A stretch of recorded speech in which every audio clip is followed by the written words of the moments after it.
The Road to Independence. In 1760, the 13 colonies were well established. These colonies were full of people looking for opportunities. They were loyal British citizens. King George III and the British Parliament created the new taxes to be able to pay the English debts. The tea, the lead, and the glass now had to pay taxes.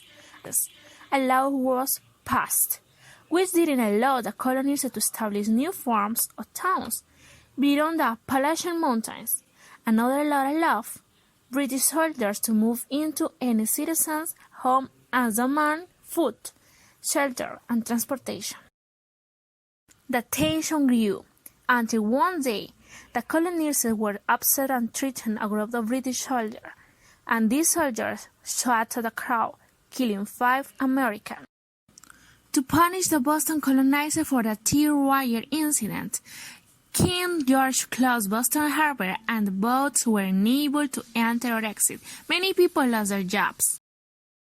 There were rumors that the colonies wanted to secede from Britain and declare their independence. The king heard this and they sent hundreds of troops to America to take the colonies' weapons away from them. These problems were growing, and they heard more rumors about the colonizer wanting independence, and they took precaution in each colony. They prepared men to be ready to fight in a minute. These men were called Minutemen. The weapons that were colony in Boston were mobilized near Lexington and Concord. The militia were at the ports, and the roads they were ready to send a signal if the English troops were coming. The Continental Congress met and elected George Washington as general.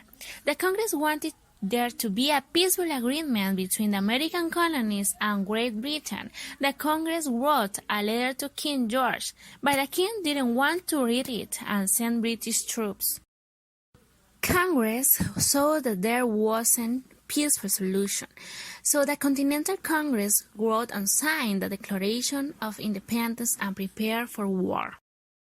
Great Britain army was the strongest and largest in the war. The Continental Army had a slow start and lost many battles, but with the support of the American people and the country of French, the Continental Army became strong. Britain and the colonizer fought for 8 years. Britain was also fighting against France and Spain, but King George III finally decided to end this war. The country of the United States finally had what it wanted so much, the independence.